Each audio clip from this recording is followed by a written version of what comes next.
Hello, everybody. This is CJ Wiley with more adventures on the road, disclosing the secrets of the road player. Today, I'm going to talk about aiming and the most powerful aiming system that you can ever learn. And this is something that's a little bit controversial because there's a lot of so-called aiming systems, and quite honestly, if you ask a lot of the top champion players what aiming system they use, they'll probably tell you either they don't use one or they just play by feel or instinct or something like that. And there's a reason for that because and what they're saying is true, because I think instead of calling it an aiming system, it would be better to call it a connection system.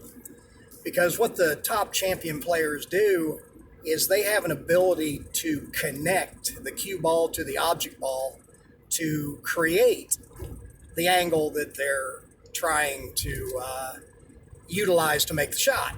And then the cue ball positioning fits into that. So it's more like they look at it as the complete picture, so to speak, where they see and create the angle that also enables them to hit the part of the cue ball that they need to get shape on the next ball or position the cue ball where they intend. So this is the third part of a mental series that I've done. And the first two, I mentioned the book Zen and the Art of Archery. And I talked about the release of the shot, like snow falling off a bamboo leaf, where it's just, they say it's at the moment of highest tension, where it just releases. And that's how, when you're playing your absolute best, you're not thinking about that release. You're just allowing it to happen. Where, as I've said, you go from playing the game to the game playing through you. So, as far as the aiming or connection system that I use, and I think subconsciously all the champion players use, even though they have, different ways to describe it. And there are, variations in this theme that I'm going to tell you.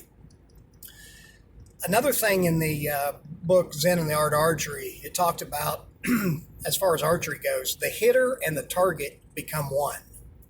So that means that the person that's releasing the arrow is becoming one with the target. He's becoming one with the arrow. He's connecting those two together so the arrow goes precisely where he's looking.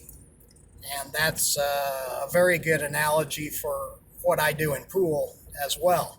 You have to be able to connect those balls together to create the angle. Now, one thing that your subconscious does need is a reference to start from. And the two references that I use are the center of the object ball and the edge of the object ball. So a center to center hit would be like a straight in shot.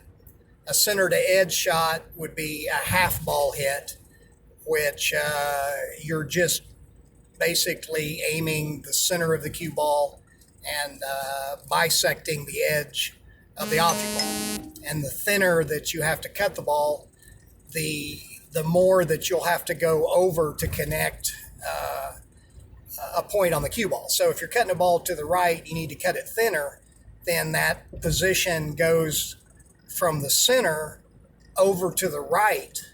And like if you're looking at it like a clock, like 1 o'clock to the edge would create a thinner angle, 2 o'clock to the edge would create an even thinner angle, and 3 o'clock would basically be edge to edge. That would be the thinnest that you could possibly cut a ball.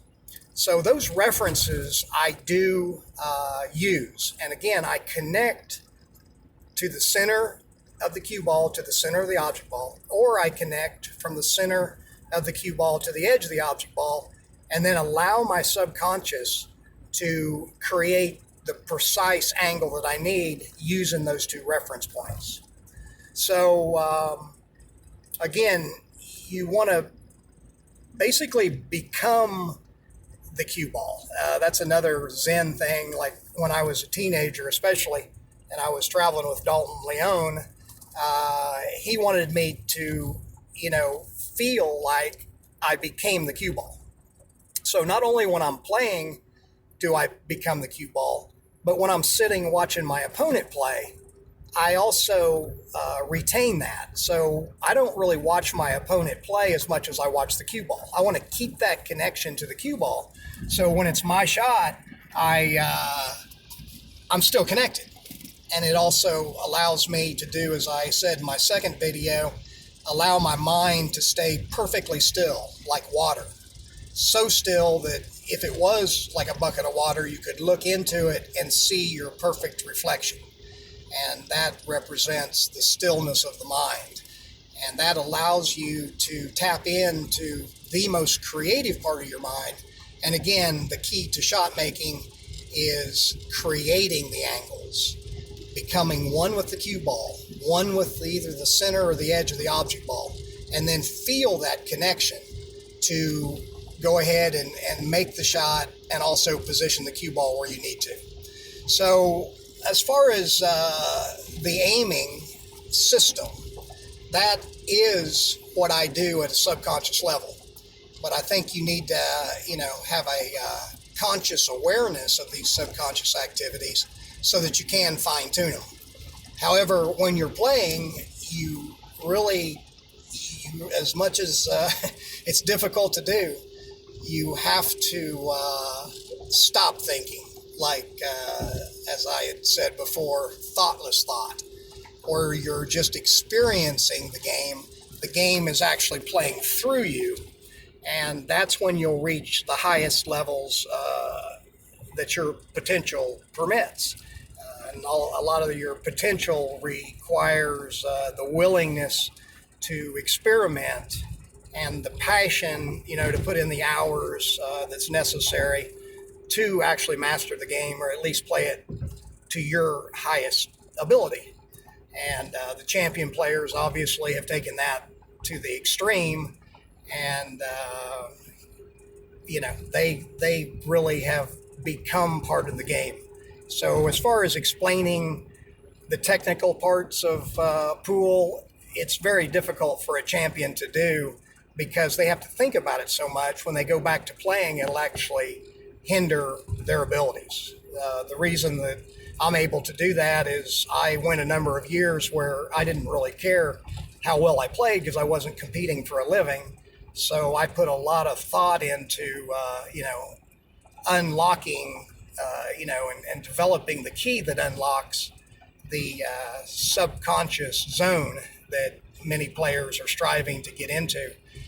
And like I said, as a result, if you think too much about that, it will actually hinder your ability to do it.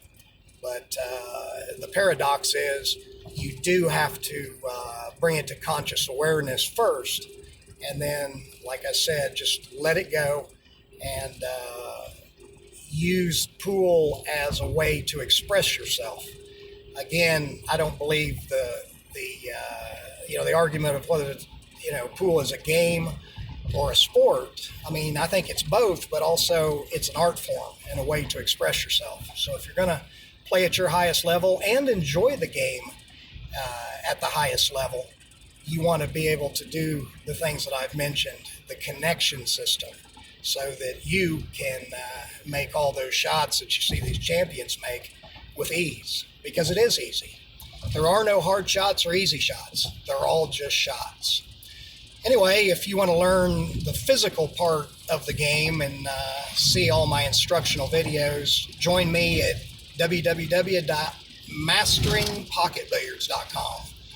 At masteringpocketbilliards.com, I have over 10 hours of videos that show you exactly, specifically, how to do the physical parts, because without the physical, the mental really isn't going to do you near as much good. The better you are physically, the easier it is to get into the zone and be able to connect and actually hit where you're aiming every time, because at the bottom line, that is the key to the game. You have to be able to hit where you're aiming every time.